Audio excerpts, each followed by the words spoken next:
Sobat PMI di Korea Selatan, saya Ibu Risa, Ketua Tim Konseling di Gyeongsangnam-do Wegugin Juminjiwon Center yang terletak di kota Changwon. Hari ini saya akan berbagi informasi mengenai pelanggaran perusahaan yang tidak memberikan surat kontrak kerja dan mengenai pelanggaran upah kerja.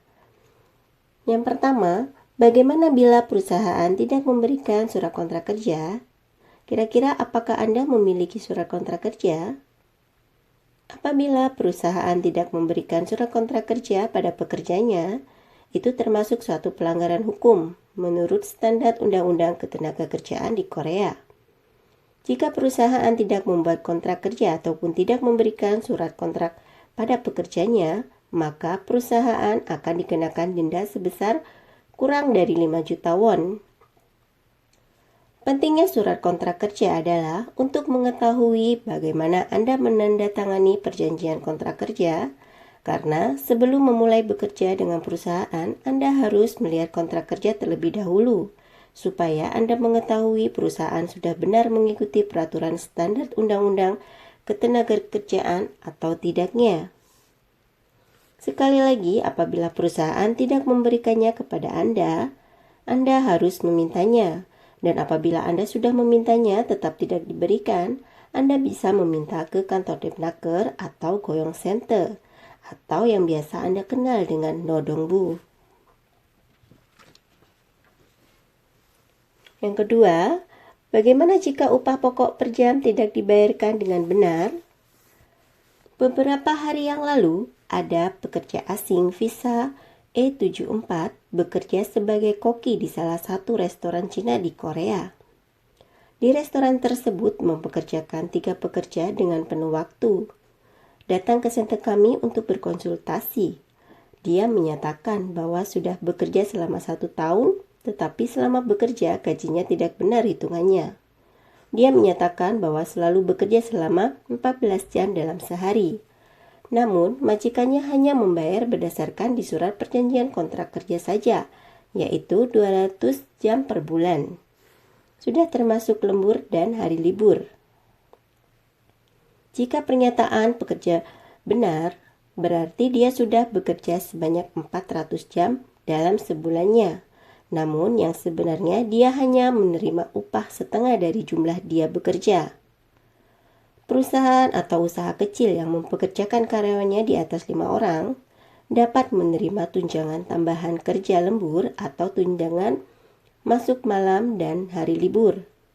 Namun, bagi perusahaan yang mempekerjakan pekerja di bawah 5 orang, pekerja tidak dapat menerima uang tunjangan tambahan hingga 50%. Namun, bekerja lembur pun tetap dibayar sesuai UMR per tahun 2021, yaitu 8.720 won per jamnya. Jadi, koki tersebut akhirnya tidak dapat menerima tunjangan tambahan karena kurangnya bukti. Sebabnya, di tempat kerja dengan 4 karyawan atau kurang, majikan tidak perlu mencatat jumlah jam kerja di buku upah. Jadi bahkan jika majikan berbohong menyatakan bahwa tidak memerintah karyawan untuk bekerja, ini tidak bisa dipastikan dan tidak bisa dimintai pertanggungjawaban. Kejadian ini sangat luar biasa. Namun kejadian ini banyak terjadi bukan hanya di restoran saja, tetapi di sektor perikanan, pertanian, dan peternakan. Mereka bekerja lebih banyak waktu tidak sesuai dengan jam kerja di surat perjanjian kontrak kerja. Dan kebanyakan mereka yang telah bekerja lembur tidak menerima upah lemburannya. Lalu apa yang harus Anda lakukan? Karena semakin lama Anda menunggu, semakin besar kerugiannya.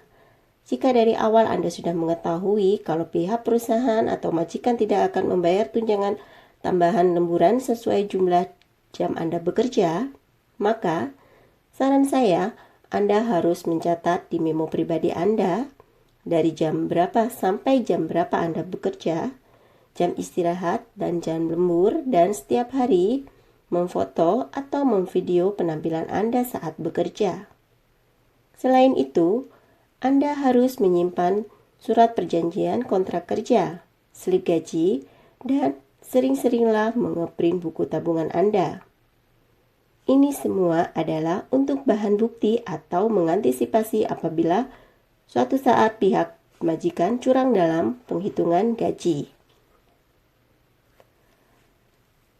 Yang terakhir, apabila Anda ada masalah mengenai tunggakan gaji atau majikan salah dalam penghitungan gaji, silakan datang ke center kami, Gyeongsang Namdo Waegugin Juminjiwon Center yang terletak di kota Changwon untuk menerima bantuan. Saya akan melayani konsultasi dan membantu mengatasi masalah Anda semaksimal mungkin. Sampai di sini informasi dari saya. Semoga video ini bermanfaat. Salam sehat untuk semua. Terima kasih.